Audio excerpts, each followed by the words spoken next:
Well, we're going to get started, folks. We want to welcome everyone and thank you for coming. Planning Board's hosting tonight's informational session to provide preliminary information and accept questions regarding the proposed plan development at the Woods Inn property. Well, this is not a public hearing. Your comments will be heard and considered by the Planning Board. Okay. And to further that a little bit, at a public hearing, of course, we'd ask you to get up, state your name before you make any comments. We don't necessarily need that tonight, but we do want to direct all questions to either myself here at the board or to Jacob or John. Okay. Jacob is the principal over at Woods Inn, and of course, you know, John is our codes officer. So, what's the purpose of a plan? Okay. I don't really need that. What's the purpose of a plan development district? Okay. Inlet Code 160-26A. The purpose of this article is to permit and encourage alternative concepts of developing and adapting land areas within the town for appropriate residential, recreational, or commercial, or a satisfactory combination of such uses, where clustering and other land development techniques will contribute to more effective and economic land use development. Protection of existing land uses and natural resources, reduction of the need for extension of public services and systems, and the strengthening of the town's economic base without departing from the spirit and intent of the comprehensive plan and this zoning law. So that was taken from Article 5 of the Inlet Code, which was written in 1987, if my memory serves me correctly, specifically to address what was going on at Rocky Point, that development there. As we all know, that's when the hotel came down and the condos started going up. Correct me if I'm wrong, any of you guys. Yeah. So within that article, section 160-28, planned residential development, or PDR, requires a minimum district size, about 5 acres. It requires considerable buffers around the entire project and dimensional requirements for the number of units that would preclude the creation of any smaller planned development district. Therefore, the consideration of this planned development district is also being accompanied by a piece of proposed legislation, which is still being worked on, 160-28A, that applies to smaller planned developments such as this one. All right. The application for the creation of a planned development district requires the town to hold a public hearing, which was opened at their April meeting and is still open. Comments and concerns that are not addressed tonight can still be directed to the town board in writing or at their next regular meeting on June 10th at 7:30 p.m. And they can also be dropped at your office or your office, right? Yeah. The Inlet Code charges the planning board with reviewing preliminary and proposed zoning amendments. So according to 160-30E1, the planning board may recommend such changes in the preliminary plan as are found to be necessary to meet the requirements of this article, to protect established permitted uses and natural resources in the vicinity, to promote the orderly growth and sound development of the town, and to minimize adverse environmental impacts in order to comply with SECRA, which many of you know is State Environmental Quality Review Act. In evaluating the proposal and in making recommendation regarding the preliminary plans, the zoning amendment, the planning board shall consider, and there's a whole range of things here, and make findings regarding the following. One is the need for the project, that's A. B, and I'm not going to read all these, but I want to get to the meatiest ones. B is the degree to which the plan is or is not consistent with the stated purpose of the planned development district. C, the extent to which the plan departs from zoning regulations formally applicable to the property in question, including but not limited to permitted uses, bulk, density, and other standards, and its relationship to the Adirondack Park Act and the Adirondack Land Use and Development Plan. The existing character of the neighborhood and the relationship, beneficial or adverse, of the proposed development to this neighborhood. And then E, the location of principal and accessory buildings on the site in relation to one another and to other structures and uses in the vicinity, again, including bulk and height. Now, F through L is a whole laundry list of things that I'm not going to read you word for word because it's really a little long. But I'll give you the highlights. It talks about pedestrian circulation, satisfactory accommodation of natural and physical features, traffic circulation, traffic at peak, provisions for stormwater drainage, sanitary, solid waste disposal, water supply, and other services. The proposal location, type, and size, and the physical design, and there's a few things that encompasses. Most importantly, access for emergency services, of course. Over several meetings, the planning board addressed these considerations before moving the matter to the town board, okay? And just to reiterate, the public hearing for the proposal is still open until at least the next town board meeting, correct, Tim? Right, or maybe beyond, who knows? Yeah. The creation of this particular plan development also requires a subdivision, and a subdivision application must be received and reviewed, and after a public hearing, voted on by the planning board in accordance with Inlet Code Chapter 143.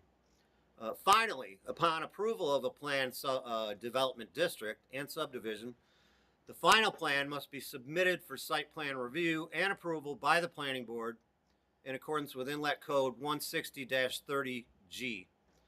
Planning board approval of development within an established planned district includes 1, amendment to the zoning map to establish a planned district and shall not constitute, it says, an amendment of the zoning map to establish a planned district shall not constitute authorization to undertake any construction and development in the district until 2, in order to proceed with the project, the applicant shall A, submit to the planning board such further plans and specifications supporting documents and data as are required under final plat/plan in Appendix A, okay? Obtain site plan review and approval pursuant to Article 9 of this zoning law, which is the site plan review. Comply with other requirements or conditions imposed by the town board in the zoning amendment, and where applicable, obtain approval from the APA. And Jacob, if I remember correctly, they declared no jurisdiction? Correct, yeah. Okay. When a public hearing is not required, while a public hearing is not required for the final approval process, the planning board may hold another public informational session just like this, if interest warrants, okay? So that's the purview of the planning board and some of the town board. So with all that being said, I'd like to introduce you to Jacob Wright from the Woods Inn. And of course, you know John, our codes officer. And you guys are welcome to explain to people what's going on and how you put this together. Yeah, so... And if you want to stand up and belt it out, please do, so everybody can hear. Well, hopefully you can hear. As a brief summary, we would like to add 4 units to the waterfront.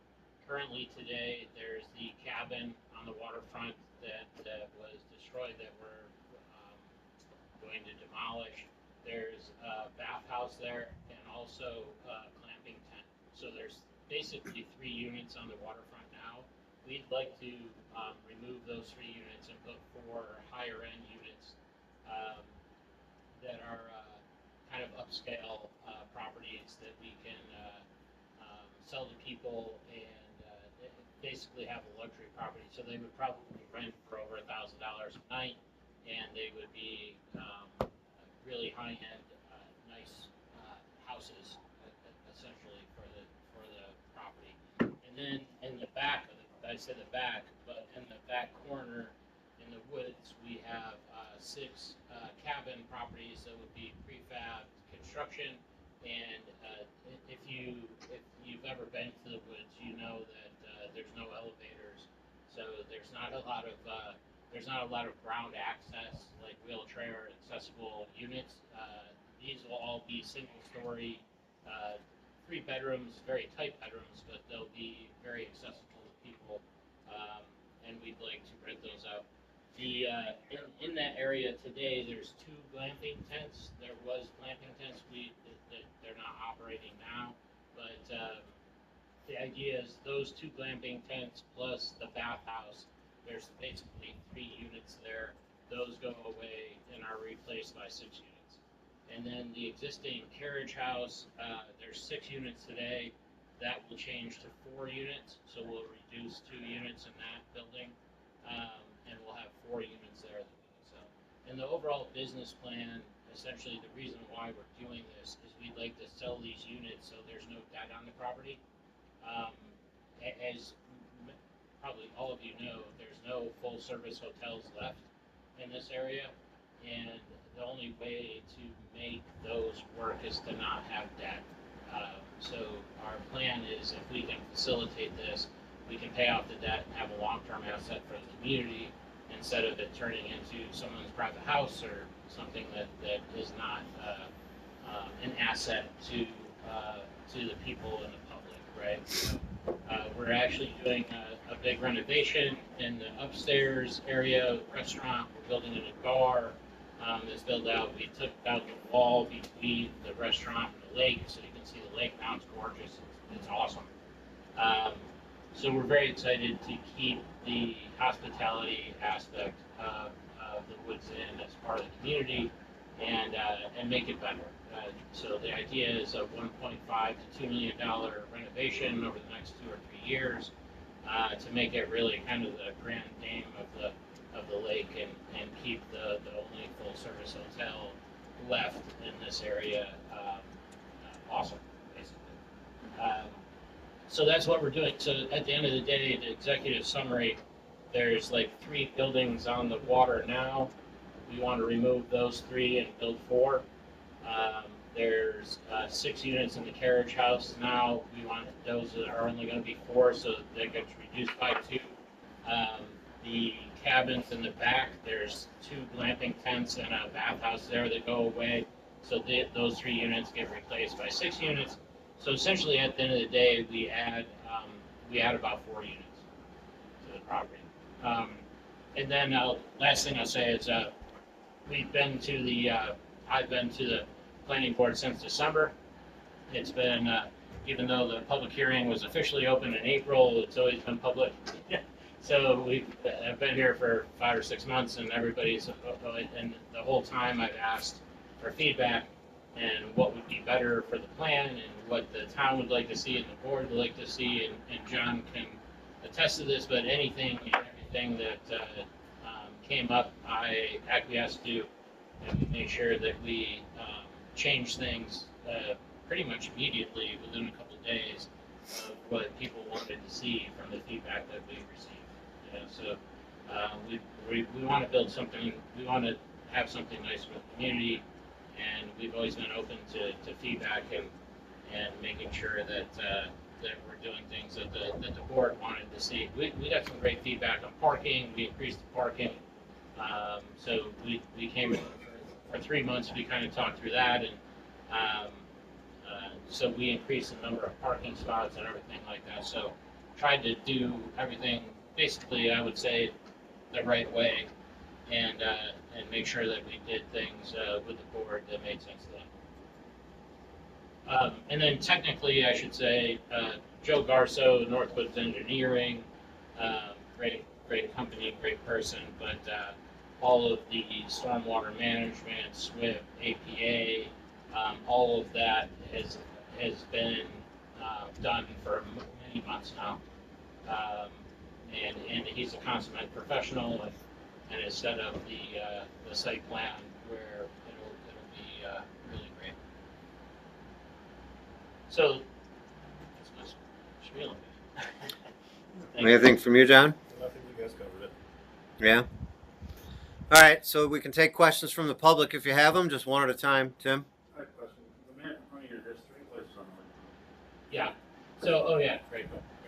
So, again, like I said, we've taken feedback from the boards all the way through since December, and the feedback from the last meeting few weeks ago was a few people on the board would like to see less units.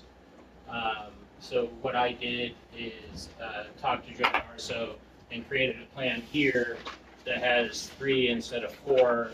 John has a plan over there with the original 4, and that's up there.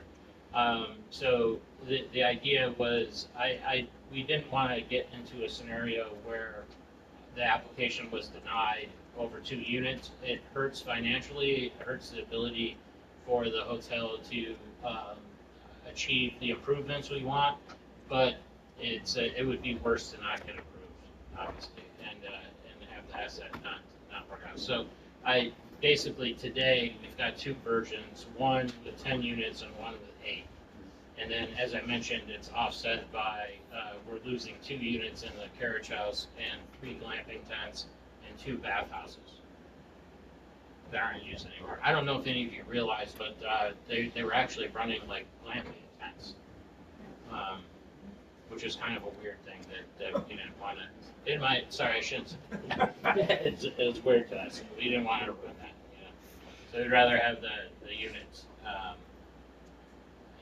And then also, I should say, and I know, so I've talked with Birches, I've talked with Steve, our neighbor, tried to reach out to anybody with concerns, and obviously people have concerns, and the thing that we can do is take that information in and try to work the best we can to make things nice for the neighbors. Greg? I've got a couple of questions. With the cabins that are on the lake, what's their footprint as far as height? That's what So they are 2-story buildings, yeah. and the So other is, we're below APA. Right. Yeah. And, well, actually 3 questions. Second question is, I will say the perfect storm. Everything is full. Hotel, restaurant, all your places are full. Are you gonna have enough space to put people to park? Yeah, so this is I saw what you had on the map. Yeah. My goodness. Yeah, so this is a thing that I've done kind of all over the country at zoning, but generally most towns are 1-to-1 room to car, and then a lot of towns are 0.75 to 1. The idea of, if you think about a 200 room Marriott with a wedding space, you're saying like, okay, well, it's 200 rooms, they have a wedding of 100 people, plus they got a restaurant, so that's 400 people, right? We need 400 spots. 400 spots is a Walmart parking lot, and it grows grass, and it doesn't work. You know, so my point is that the research has shown, and it actually works out in real life. The restaurant here has got 70 seats. If we're full here, the people at our place are going to fill our restaurant. So the parking ends up working out really well. We've got an actual 1-for-1. We actually meet code for inlet. Inlet actually does bedrooms because I think it's more focused on Airbnb than hospitality, right? So my argument is always I have 4 kids. So my wife and I come in with 4 kids. We get 2 rooms. There's one car that's 0.5. And then everybody says, bull crap, you know, hey, if you've got 3 bedrooms, there's 5 cars, right? But the thing is Airbnb people tend to stack up, and, you know, it's like, hey, we're graduation high school party, and they've got 8 cars or whatever. But the hospitality properties, generally, it's a 1-to-1 ratio, and we meet that. And we actually meet inlet code per bedroom on this property. And there's just operationally, I can tell you, it's never really been full. No, but And you know, hopefully we change that. And that's the goal. But also, and we in the Adirondack Park, we got to think this way, especially with development, is the 20 days a year where it's full. We shouldn't like pave paradise, right. right? So it's good to keep green space and you know, if they got to pack in for 20 days, that's great. But yeah, obviously, you know, October through May, we've got triple this parking that we need. And this question would go to you, John, I think. Currently, if all said and done, will sewer system handle all that? Yeah, Jacob's been working with Don Hell, Okay, the I just- superintendent of the sewer district. The hotel is not currently on the sewer system. Oh, it is? Well, But- that was- The sewer system was designed for the hotel to go on. Don feels pretty confident that we actually need more affluent to help the plan. A lot of that fooling around, trust me. Yeah. Yeah. Don said there's quite a bit of capacity above and beyond what this Yeah. would contribute. Yeah, go ahead. The the six new proposed buildings, I think I heard you say that at least the three on the lakeside you were gonna sell? Yeah. So this is an HOA development. Okay. So it's actually called technically a CPS 7 because the HOA doesn't have shared property. So it's a simplified HOA. Everybody has their own responsibility. But yeah, the whole purpose of this is the ability to sell the units so we can not have any debt on the hotel. And then in the carriage house, you're going from 6 to 4, you also want to sell those out? Correct.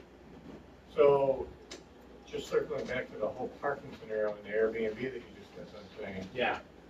what's to prevent corporations or whatever, individuals for that matter, buying those and then turning them into Airbnbs, and then you have the parking problem? So the HOA won't allow that for the Airbnb. There will be no Airbnb. Yeah. So the best example I can give you on that, because people that vacation there know, like Florida is very famous for the condo hotels, right? So obviously in inlet we're not going to be the Ritz-Carlton, but the Ritz-Carlton that sells their condos, they don't let Airbnb come in and manage the units. Now, is that Airbnb specific or the generic Airbnb? No, that's nobody will be able to rent their unit. Only the management company will be able to rent the units. Go ahead, Peg. So how many actual parking spots are there? I believe 55. Thought we were at 62 last time. That's what I was saying. It might be, yeah, 62. Yeah, sorry, that's the increase. I apologize.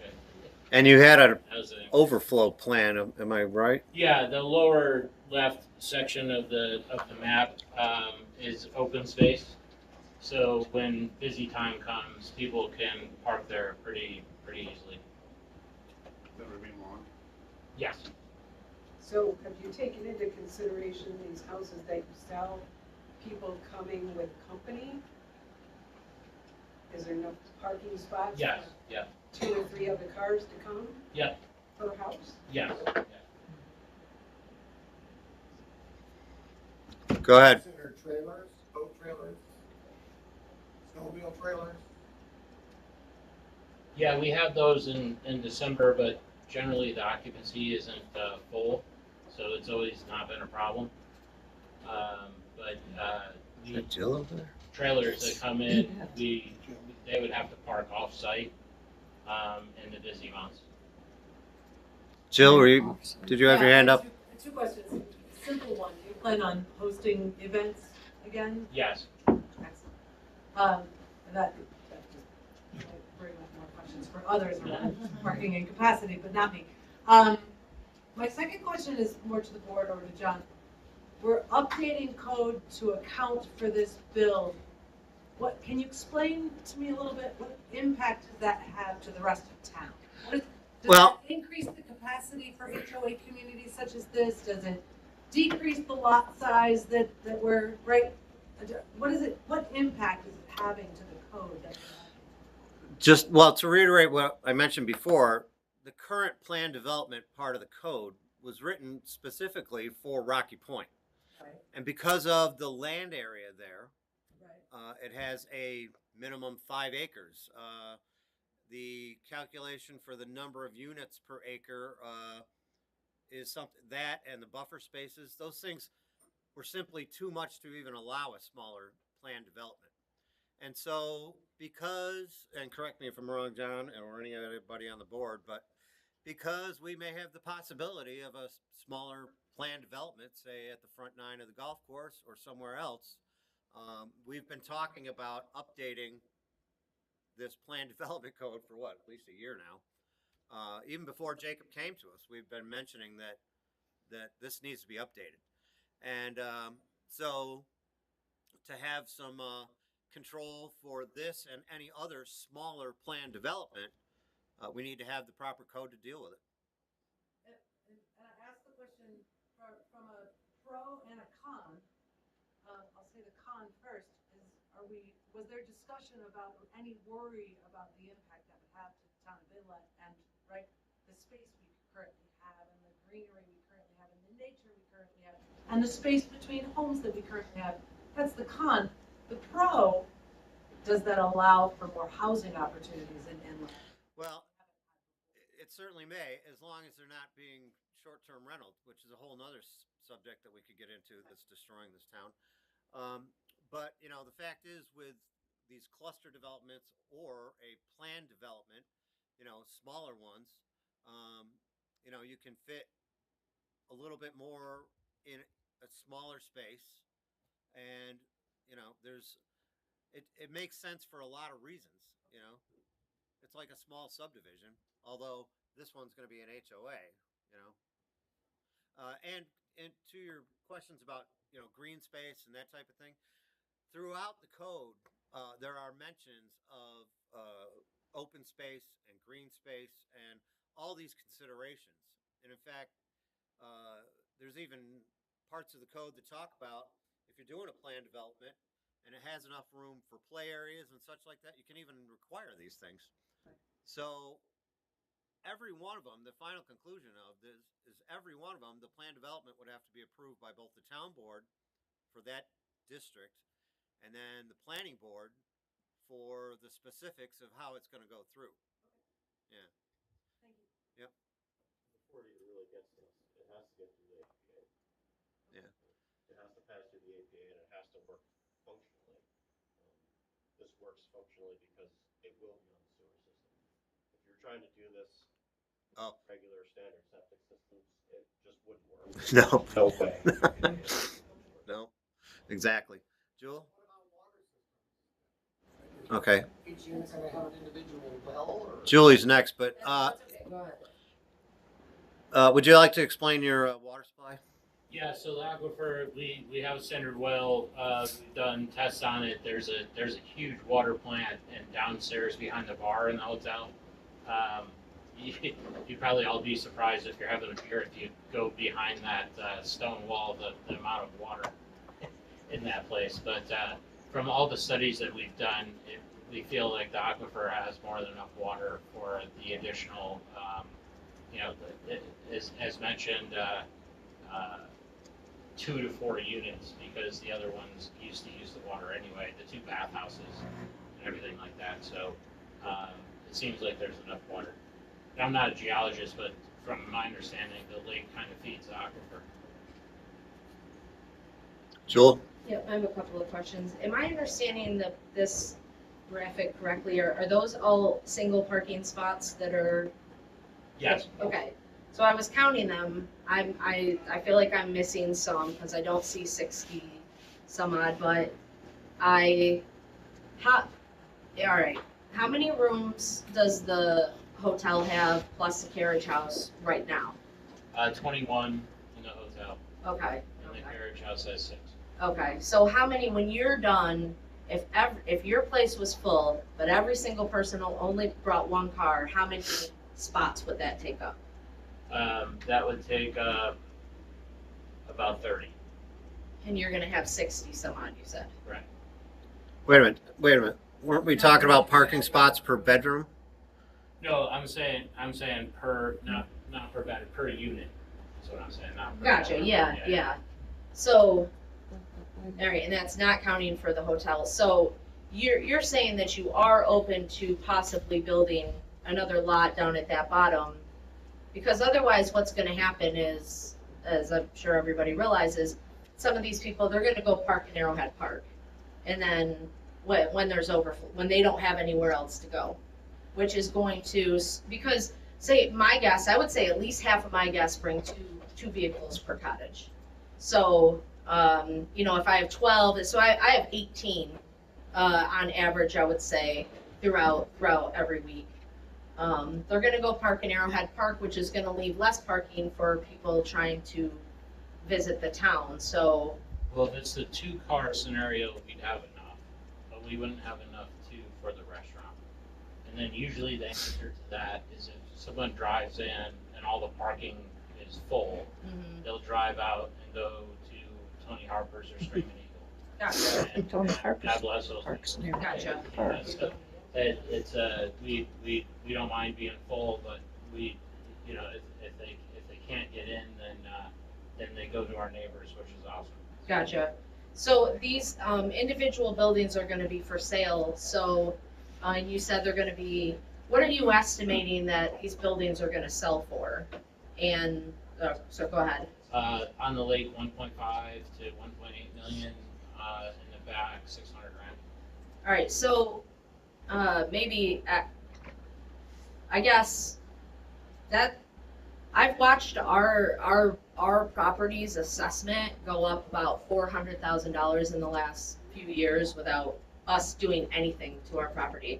So what's that gonna do to everybody's assessment along the lakefront? I guess that's just a general question. Is that gonna raise everybody's assessment? That'd be more of an Amy question. But having these units would bring our overall tax base higher, which should reduce our tax burden. Gotcha. That would mean tax rate, your assessment could stay the same, Take that up. the tax rate goes down. I just recorded that. Take that off the top. And while we're at it, we haven't discussed it, I don't know if you mentioned, Jacob, the 3 or 4 on the lake, whatever it ends up being, those units will be 3 bedrooms apiece? Yes. And then the 5 or 6, let's say cabins that would abut the Dunay property, Yeah. those would be 2 bedrooms apiece. Right now, we haven't designed as 3, we can do 2. Come on in, Steve, have a seat. How much space is gonna be in between, do you have that quite figured out yet, in between each building? Yeah, that's the design. I believe it's 10 to 15 feet. I don't know exactly though, but it's per code. Gotcha, okay. Yeah, I believe they were all about 10 feet. Peg, How close are these houses gonna be to each other? They just. 10 to 15 feet. Okay, I didn't hear that. well, if there's 4 of them, yeah, they're gonna be a little closer than if there's 3 of them on the lake. And you would probably think likewise for the ones that would abut the Dunay property.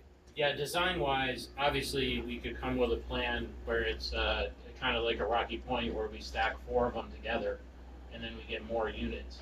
We decided against that where we wanted less impact and fewer units, so they're individual instead of like cramming a lot of units into a smaller space. And just so I understand, so people, like if I went out and bought one of these, I couldn't rent it out to people. Correct. But the Woods Inn could Correct. for me. Right. Just like Rocky. Okay, Yeah. okay. Okay, thank you. What's up, Carl? 2 questions. Do you know rough square footage of the houses on the lake versus the cabins? And second question is, houses on the lake, are each of those gonna have their own dock or no? No, they will not. But you can talk about square footage. Yeah, so no impact to the waterfront at all. And then square footage is around 15. You'll be next. 20 to 1,600 feet, so it's 2 stories. And the single-story cabins? Those I believe are around 980 to 1,000 square feet. They're pretty tight, so the bedrooms are very, very small. I got her first, sorry, Steve. Go ahead. I'm Melissa Wild, I'm the owner of the Birch. You're next though, Steve. Speaking of docks, Jake already knows this, we've talked about some of our concerns as the business that's next door to the Birches, and the docks are our major concern. In terms of for the board, if your purview is traffic, boat traffic is a really big problem for us. And the proximity of the boat slips to our swim area has proven to be dangerous. Last year, we had 2 boats cut our lines. You guys know the head of the lake is a really difficult place to navigate sometimes. We you get a lot of waves, you get a lot of wind. And unfortunately, people who run boats in New York State do not have to take the boater safety class, as you may be aware. And Oh, you so do now. the combination. Yeah, you do. No, they don't. No, they don't. Not for a renter. If you own a Oh, not for a renters, renter, yeah. That's right. Well, So if it's, you're a New York State resident, you have Yeah. to, but if you're If from you're a renter, if you're you from don't. Jersey. you Okay. don't have to. no, if you rent a boat in New York State, even if you're a resident, you do not have to have a boater safety class. Rivets is not, like, you don't. My guess. But Well, either, if it's, DEC pulls you over, they're gonna ask for your license, and if you're a New York State resident, and you don't have it, there's gonna be an issue. No, you just say, I rented this from Rivets, they gave me this, their rundown of the safety. Really? and they Okay. say- Yeah, no, it's That's like, new to thank me. you for New York State lobbying, but anyway. Yeah, anyway. I would love to see how that happened, but I think actually none of us wanna know how that happened, I don't but, see how that would be. I know, it's ridiculous. So my 84-year-old father has to take the boater safety class, but now someone who rents a boat does too. Right. Here. So, we're very concerned about boat traffic, and we're very concerned about the increase in boat traffic. Let me just say, we're very positive about the development. We want an amenity next door. We want a good restaurant. Our guests will enjoy that, and Jake has proven to be already great to work with. But two of the boat slips are actually over our projected property line. I can share the survey with you guys. I don't know if you're aware of this.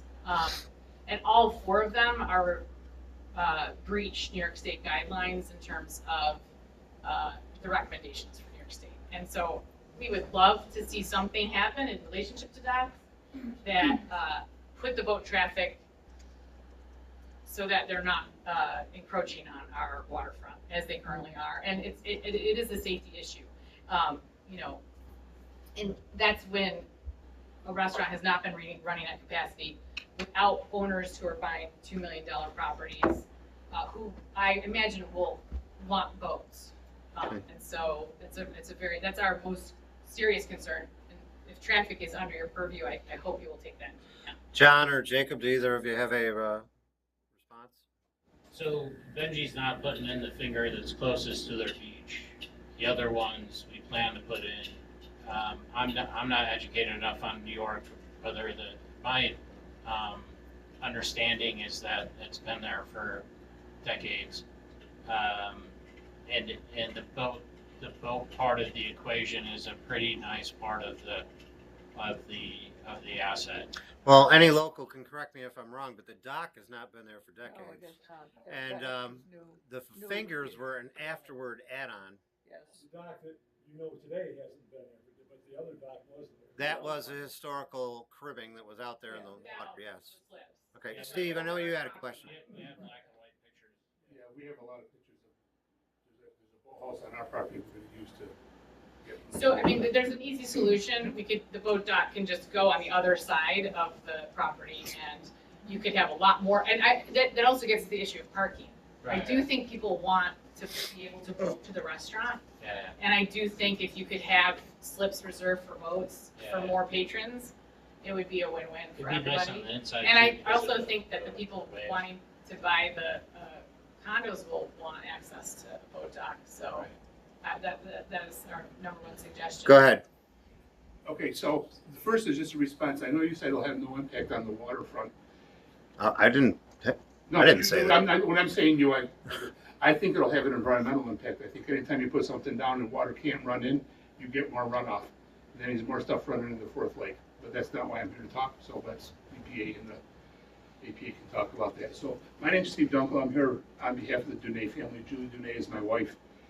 Mary Catherine and Jim are my sister and brother-in-law, who used to own all the property, and now they have the property to the right of it, the little gravel that gets washed down, that's to the right, that's ours.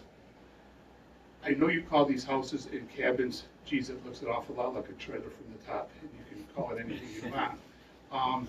So my brother-in-law, Jim, who works for IBM, a very big capitalist, said it just looks like you're losing the old charm of what the Woods Inn was. And I honestly believe when you buy a piece of property, it's your right to do whatever you want with it. It's yours, within reason, with the vibe the town wants. If this is the route the town is going, allowing this stuff, I'm pretty sure on our field, we can probably fit 2 rows of 7, 14 then go down to the woods, probably fit 4 or 5 more, and we have 130 something feet of waterfront. Stretch another 10 over, I think we can rival Bald Mountain Colony or Demings. And again, the family has no intention of doing that. They keep talking about putting maybe a couple homes down there to have in the entirety, but I'm worried, I'm looking, I still don't know about it. I don't think we have an easement for something. I don't think we have an easement to drive down the driveway and across to access our property, which we've been doing since Jay and Joanna bought the hotel for my father-in-law, and my father-in-law bought the property. So I think we'll be filing for a prescriptive easement, just so we can access our property. I don't know how that falls in with this. That has to be an agreement between you guys Well, too. no, it's actually an agreement with the court. Yeah. Then I don't think, with Jake, where I say really bad, I think it's the lawyers and the judge, but. So I mentioned to Steve that I don't mind Steve parking and going swimming on the lake, so whatever agreement we can come to where he can access it through his land, but it's easier through our land, and we're more than happy to facilitate something where he can do that. And that invitation would have to be expressed in writing. Yeah, of course. And, Yeah. you know, yeah. And my caveat to that is I wouldn't want it to have, if Steve or his family sells that land, the next person wouldn't get that, because why give a forever right when they can access it themselves? Yeah, I mean, we're not selling the land.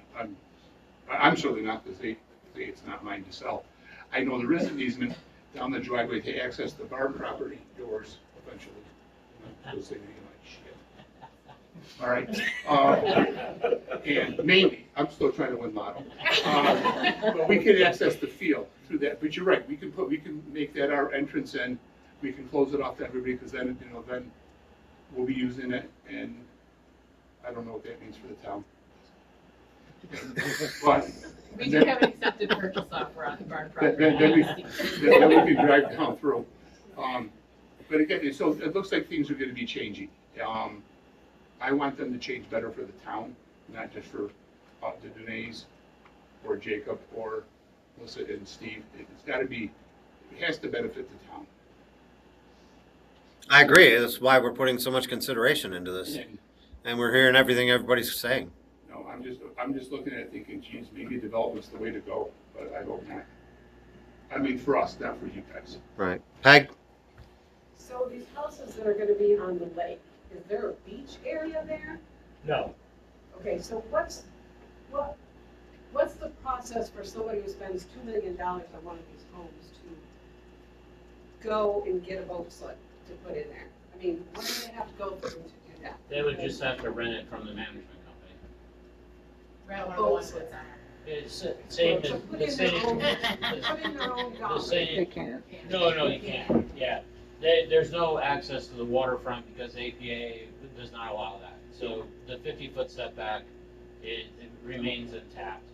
There's So no, beach, there's no, docks yeah, in the future. there's no access. Just say that one more time, Jacob, because you want, like everyone's faces just went, what? So just explain clearly. The Yeah, APA so- will not allow more docks, is that? Correct. Correct. Clear, so the land, the subdivision, the 50-foot setback from the waterfront is not part of the subdivision. It remains the same. It does not change at all. And if you wanted to put a new dock, we went through this a few months ago at the zoning board, at this meeting. But if you wanted to put new docks in from my it'd probably be 3 to 5 years. There were docks there. So, yeah, but I don't know if it was allowed. Jake and Gillette had 3 or 4 docks. They did have one, yeah, you're right. Docks are not permanent structures. Yeah, APA. Yeah. Yeah. I mean, if they're floating. But, yeah, you don't necessarily. I mean, I'm, No, certainly. So there's been marinas have tried and failed because if a dock comes in, there creates shade from the sun, and then plants can't grow, and and there's a whole issue. But, I mean, So we're not touching water, basically. So this is 50 foot, I don't know if you can see me move my mouse, but that is a That's 50 setback. feet. Yeah. Yeah. They're not on the water. They're in the woods. Be right with it. Greg, did you have a question? Oh, I thought you had your hand up. I know somebody behind them. So if I buy one of these places that I want to boat, what's to stop me from just mooring my boat out front? Well, The the HOA and the resort that owns the other part of the property are going to have control. So My only answer would be the mooring police. You could go out and moor your boat in front of any camp in, New York State. you mean just out in the water? Yeah. Go to Sandbar and Eagle You Bay. just have to be a good swimmer. I mean, they could moor their boat in front of the Birches, and what is the Birches gonna do, right? They just call New York State or whatever, right? And that would be a weird thing, you can't. My expectation would be if there was going to be any docking ever developed there, it'd be a common docking area just for that HOA. There's no docking proposed. I don't even wanna get into it. Yeah. We do, 'cause we were talking about putting a dock, and we have pictures of the boathouse that was there on our property and the little cribby that goes out. So there was something there, and my understanding is it's your grandfathered in if you can show a structure was there, but I don't know. Yeah, that was a big thing because the APA chairman built his own boathouse and then denied all future boathouses. No, that's not what I was thinking. But I think the original cribbing that still sat out in front of Woods Inn was the reason we were able to build out and redo that dock. Yes. Okay, I'm talking about when you go down where our property is, there's a boathouse there. Like I can get the picture in about 5 minutes if I drive up. That was there just to the right of the road. There used to be a boathouse there and stuff, and we have pictures of docks. So Well, if you could get that, that's a lot of value, like you're saying, like, as a developer. it's the value is in me walking out there and going swimming. Yeah, exactly. And we're fine with that. Well, that's and I appreciate you saying you're fine with it, but the reality, like you just said, we have 130 feet of waterfront property, so I have legal access to the lake. We do have a little beach area. I'm pretty sure I can swim in the rest of the lake we talked about. Yeah. Once I'm in the water. Yeah, you can. Yeah. Yeah. So you have the fat guy that goes back and forth to your dock and back. Anybody else? What people can't tell. Tim? So the hotel has no expectation of adding any dockers? You're not No, gonna add any dockers? no, at all? no. Similar to this? Yeah, no. It's hundreds of thousands of dollars in 3 to 5 years. To do a marina, but what about just a? No, it's from my understanding, that's what it is, even without a marina. Sally? In keeping with the feeling of the Woods Inn and the architecture, what type of architecture are the buildings going to have? Yeah, Is so it the contemporary look, that's square and the domed roofs, the buildings on the lake are gonna have the same roof type as the Woods Inn. And we're going to keep, it's not gonna be quote unquote modern, so we really wanna make sure it fits in really well. Cause the idea is if, the upstairs, the new bar that we're building, if we opened up the wall to the lake so you can see the lake, so we're aiming for a wine spectator award upstairs and everything. So the higher end nature of those units hopefully translate to the property. So we're getting we have new furniture, hardwood furniture and mattresses and everything, Hilton mattresses. We're really trying to elevate the property. And, what about the cabins? What architecture are those? So those are cabins. Those are straight log type cabins. A log type. Yeah. How are they gonna drag down the road that's there now to access the houses?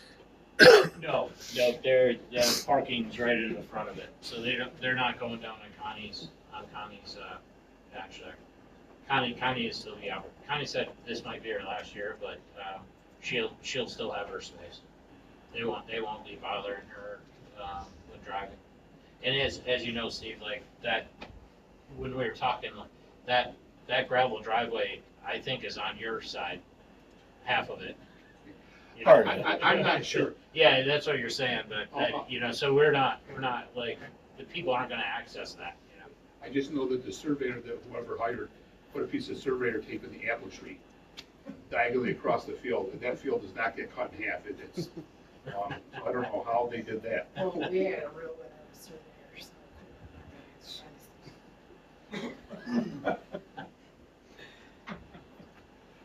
Susan? What effect is it gonna having the snowmobile, access? I'm glad you brought that up. Go ahead, Jacob. Why we love the snowmobilers. It's a big part of our business plan, so we want to make it wide open to whatever is best for the for the community and the trails.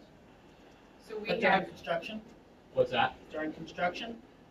Construction will be pretty tight, and the idea usually is you start fall, frame it up, and then you work in the winter inside, right? So I think by January we're not going to be in their way, you know.